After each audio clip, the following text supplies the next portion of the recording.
आम्ही ना इकडे नंदुरबार साईडला राहतो, त्याच्यामुळे ना इकडे बट्टी खूप फेमस आहे। चला म्हटलं आज मस्त बट्टी बनवूयात। आणि मुलांच्या शाळेत ना त्याच्यामुळे ना दर शनिवारी मुलांना ना दालबट्टी आणायला सांगतात। तर इथे मी हेल्दी दालबट्टी बनवावं म्हटलं। त्याच्यासाठी इथे 2 ते 3 तास मुगाची डाळ भिजत घालायची आणि मिक्सरला लावून अशा प्रकारे पेस्ट तयार करून घ्यायची आहे।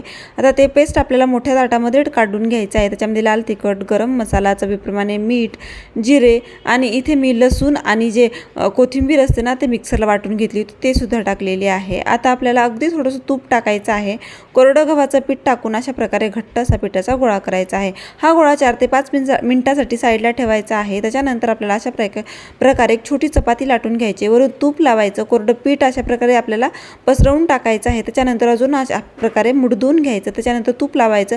अशा प्रकारे जशी व्हिडिओ दाखवली ना तशी प्रोसेस आपल्याला करून घ्यायची आहे।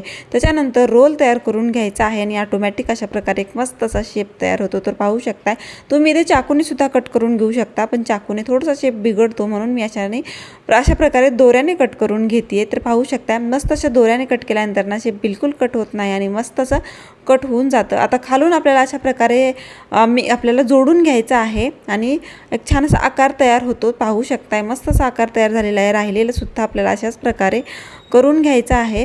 तर काही जास्त वेळ लागला नाही, 10 ते 15 मिनिटांमध्ये भरपूर साऱ्या बट्ट्या तयार करून घेतलेल्या आहेत। त्याच्यानंतर आता आपल्याला भाजून घ्यायचे आहे। त्याच्यासाठी मी इथे आप्पे पात्र घेतलेलं आहे, त्याच्यामध्ये आपल्याला तूप टाकून घ्यायचं आहे।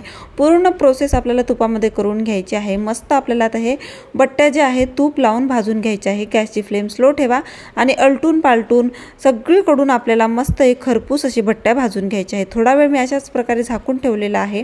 त्याच्यानंतर 5 मिनिटांनी झाकण काढलं आणि 5 मिनिटांनी खालून छान अशा भाजल्या होत्या, म्हणून मी दुसऱ्या साईडने पलटवलेले आहेत आणि दुसऱ्या साईडने सुद्धा आपल्याला तूप टाकून छान असं कुरकुरीत भाजून घ्यायचे आहेत। गॅसची फ्लेम स्लो ठेवा, नाही तर बाहेरून छान भाजेल पण आतून कच्चं राहील। तर अशाच प्रकारे भरपूर साऱ्या बट्ट्या तयार केलेल्या आहेत आणि राहिलेल्या सुद्धा बनवून घेते। मस्त असा शेप आला होता। तुम्ही याला डाळ सोबत खाऊ शकता किंवा वरणासोबत सुद्धा खाऊ शकता, अप्रतिम लागतात। मी ते तुपामध्ये तुम्हाला दाखवलेले आहेत, माझ्या मुलांना टिफिनला सुद्धा देते, तुम्ही सुद्धा नक्की ट्राय करा। व्हिडिओ जर कोणी नवीन असेल, पहिल्यांदाच पाहत असेल तर प्लीज माझ्या चॅनलला लाईक, शेअर आणि सबस्क्राईब करायला विसरू नका। भेटूया नवीन एका छान अशा व्हिडिओमध्ये, तोपर्यंत बाय बाय।